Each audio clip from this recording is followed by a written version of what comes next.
Last summer, I had an experience where I was walking to the beach in West Marin with a friend of mine, and I suddenly had um, a vision where I saw all black, and then I saw these little candles floating in the blackness, just the wicks with the lighted wicks floating in the blackness, and then the number 50 came and imprinted itself right into my being, and I had this very strong feeling and understanding. It was sharing an understanding with me, or I was sharing an understanding with myself, however you want to see it, that something would occur when I was 50, and I was about to turn 50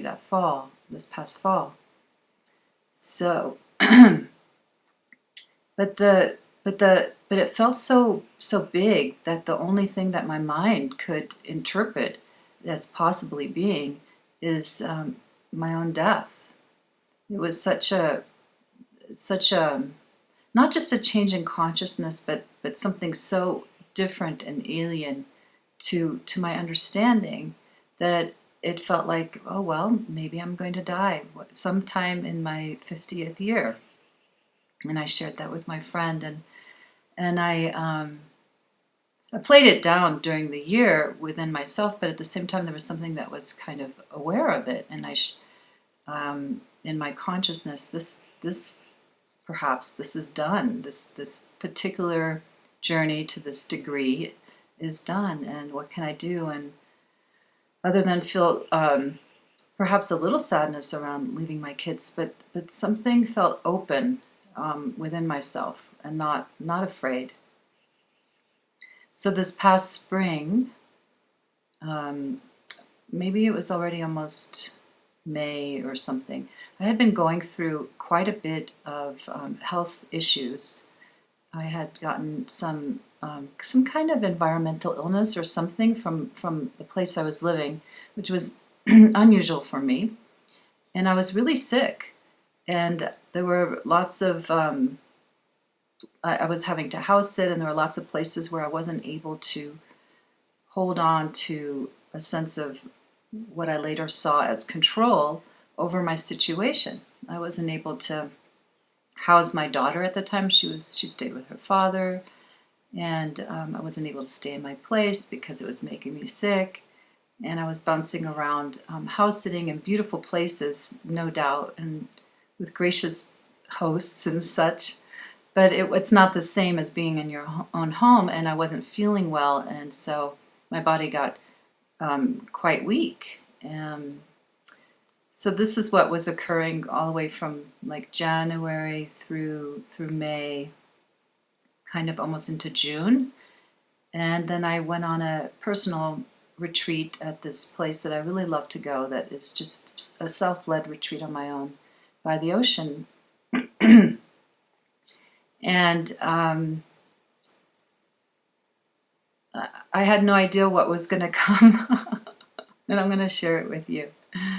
So I was taking a walk, and I was taking a walk every day. It's a place that has lots and lots of trails, and I like to walk as much as I can. I like to walk barefoot, and it really helps me ground, and I feel like it helped me during that time for my recovery of my body, and so I suddenly felt this sort of overwhelming sadness, and not just sadness, but understanding of how I saw how much I was still holding on in my being, in my body, and my mind.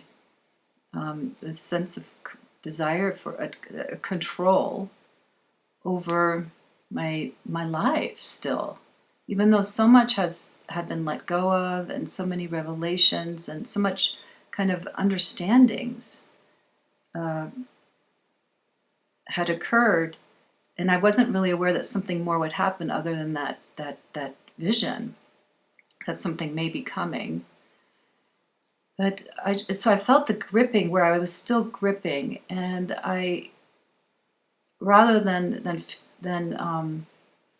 do anything with it, because I had enough training within myself to know not to move away from something, rather than do something with it, I just, something let go. And I wasn't even aware that something was letting go. All I know is that I was feeling this gripping, and I had some tears, and just seeing the unresolvableness, kind of like being cornered. And I had been cornered before in my life, which always in the past opened up to something really beautiful when you finally let go of wanting to run away from something. The bottom drops out, and a beautiful, generally, if something beautiful occurs, you have to find out for yourself, or maybe you already know. But this was not in my mind. Oh, something's going to happen now. It was just very organic, very visceral, and so all I know is that the next moment was completely, something opened up and was completely different, and how I knew that is that, as I said, I was walking, I was feeling this unresolvable kind of contraction inside of like, I can't make something different happen in my life right now. I have this health issue. I can't be in my home. I can't house my daughter, and something kind of snapped, I suppose, and let go. Some kind of spring, and what my intuition is that it was something that was being held in them, touching my belly here. Something was being held in the gut, that had been still being held on as the body consciousness, especially in relationship to parenting. I was a single mother, and I feel like during the time that I had this a very deep and profound awakening, that wasn't just one moment, ongoing kind of, letting go over time. And I'm also sharing this to also share that this letting go can continue, because it obviously does, and it did for me. But I think that this identity, or some piece, was still being held with body identity, and it just hit a wall. There was nothing I could do. The health, my daughter, not being with her, my living situation, my home was not holding me. There was nothing I could really do in the moment, and it just, something just sprung loose, and I wasn't really aware, actually, in that moment. It took a while, maybe even a week, to realize that what had actually happened, because immediately a big change happened right immediately. I was looking around, walking, and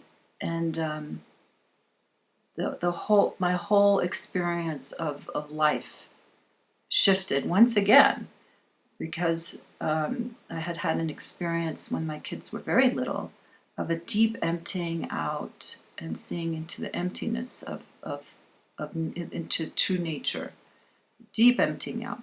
And then I had this beautiful experience, and also understanding and revelation of the unity consciousness that came in and filled up that emptiness with real life intimacy and technicolor and just juiciness. And that's and then learning how to embody that and live that over the years has kind of been my journey. And so, but this was like yet another change in consciousness that occurred, and now I can see, and it probably after about a couple of weeks or a month after this occurred, because the change of consciousness continued, I was able to see, oh, I'm guessing this is what my premonition vision was pointing to, that there was a big change of consciousness that was coming, and it'd be so different that I wouldn't be able to recognize myself, and that's why I felt like death. And I think that can happen with some people. They have a premonition that something's going to come, and it almost feels like I'm going to die. So, and maybe sometimes that is a true premonition, right? But it just wasn't my time in that way. But something so profound happened, and I'm have that kind of mystical bent. So when things happen to me, it's kind of like in a big way. For some reason, that's just kind of how I'm wired. Some people, it can be really imperceptible, and they just see things differently. But with me, it had a lot of kind of like side effects, really blissful, but kind of odd. But it was so different. I thought I couldn't recognize myself anymore, and I actually had to I couldn't figure out how to get the cup to my mouth, like when I wanted to take a drink of water. It was like my body had to relearn almost how to use itself without personal will being attached to it. Personal will within the body, within the cells, within the muscles and membranes, and so there was sometimes, occasionally the mind would come in. It's like, is this really okay? I can't drive the way that I used to, because it wasn't me anymore. In terms of the body remembrance, like memory that had been attached with personal will fell out of the physical. That had happened in other ways, that there was no sense of me, but this was in the body. And so of course it knew how to bring a cup to its mouth. It just had to just realize it's always been doing that, right? It's always been driving. But the changeover, the shift took a little while. I was kind of thinking about Ramana and being in his cave and not caring about his body, and I could understand that. At the same time, I'm in a modern world, and I have children, and I have no desire to disappear to that degree.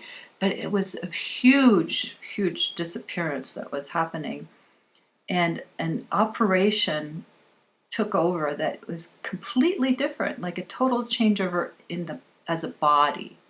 See, so I hope that this is kind of becoming clear that at least in my understanding, there are different types of awakenings that happen, and so this is kind of a neat understanding. And I think that Adyashanti has spoken about this as well, in terms of the head, heart, and gut. And so for me, it was the head and the heart had already happened. The unity consciousness is a heart opening. It's seeing no differentiation, total understanding that all is one, and it's love. The mind opens up, and kind of like Jnana Yoga, the Advaita journey, the mind opens up and it realizes that it is that, right? So there are these different levels of awakening that consciousness goes through in its own journey. And so the gut here is like it's like identity as a body, existential identity, and instinctual identity. And that fell away. And I think there must have been like a little tendril. I was kind of thinking like when you have a tooth that gets loose when you're a child, and you have one little string left, right? And you can play with it, but it takes a kind of a yank, right, to get that last one out. I kind of remember that. And I think that was kind of what was happening. It's like, okay, this last yank of my personal relationship to holding on, which makes sense to me that it had to do with being a mother and parenting and survival around the body. So when that popped, when that released, it was such a release and so freeing that nothing was ever the same since then. And in a certain kind of way, it's like what I had gotten used to was no more. What I had gotten used to was not having a sense of being a center, of not having a center to myself. But at the same time, there was something that was aware that there was no center. But it was so freeing and so beautiful, and I wasn't even aware. I think this is like the general non-dual reality that some people realize, and I also kind of thought, well, not so naive to think this is the end, but there wasn't anything that imagined that there was more. Why, why have more when it's already so fulfilled and so whole? But there was something that was aware of it being unity consciousness, or being that, or something, not to make it wrong. But when this happened, that fell away. There was no more center. And there was just pure experience, is what I wanted to say. Pure experiencing. And consciousness couldn't land any longer on any one thing. It was, how I want to describe it, is kind of slippery. It was slippery. My gaze would go on something, or a thought or something, and it would just slide, and nothing would stick, because I'm guessing, so sort of still imagination, right? Because we don't really quite know what anything is, but it's fun to try to talk about it. I was thinking about Rumi earlier this morning, and how beautifully he spoke about his love affair with the divine, and then his love affair with his teacher, and his love affair as the oneness came in. So back to not feeling like there's a center. There's not much to talk about actually in regards to that. So just being pure experience, I got used to it, is what I just want to say, and now I'm completely. It's not even really a consideration anymore. We get used to these new ways of being, these new, I guess, states of consciousness in a way.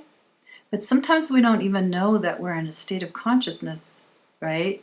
Until it opens up and releases, and then another doorway. We go through another doorway into another state of consciousness, and we're living, and livingness is living, and there's no separation anyway.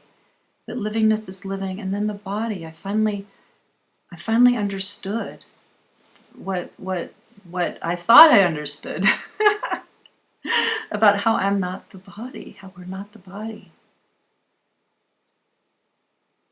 Yeah, so it's just pure experiencing that's living, pure consciousness that's just living this life. Body or no body, it's nice to have a body because it has this ability to speak and have experiences and such, right? But it doesn't at all find any rest anymore in any kind of center, any idea of itself. And there's really, really, truly no person.